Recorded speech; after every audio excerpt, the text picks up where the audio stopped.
Tikriausiai atpažįsti šią būseną.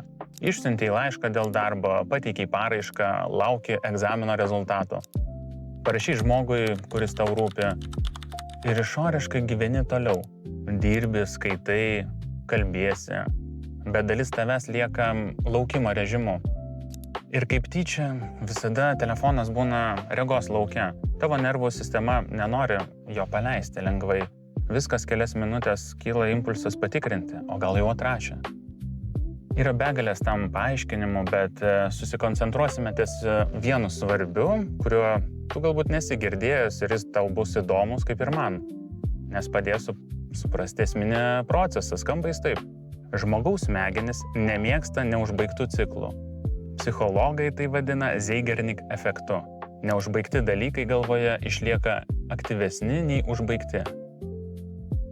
Todėl kartais mums atsiranda nuovargis nuo neužbaigtų minčių, darbų, atsakymų. Žmonės bando sumažinti laukimo efektą, nuolatos galvojant apie jį, bet galbūt geresnis veiksmas, kurį reikėtų atlikti ir galbūt paklausti savęs, kaip susigrąžinti dėmesį, kol laukia.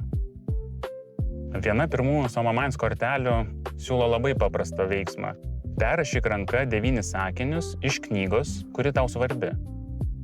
Iš pirmo žvilgsnio atrodo labai paprasta, bet būtent todėl tai veikia. Perrašydamas sakinį ranka, tu grįžti prie to, ką gali tikrai kontroliuoti. Vienas žodis, viena eilutė.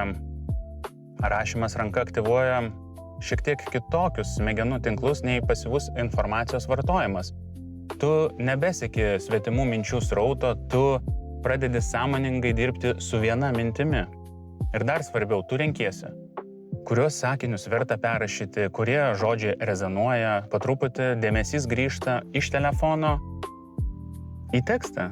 Po 9 sakinių problema galbūt vis dar neišspręsta, egzamino rezultatai dar neatėjo, darbdavys dar neatrašė. Tas žmogus vis dar tyli, bet kažkas pasikeitė. Tu nebepriklausai nuo atsakymo, tu vėl priklausai sau. O jeigu perrašomi sakiniai buvo, pavyzdžiui, iš įžvalgios knygos, tai dar ir šiandien tapai sumanesnis nei vakar.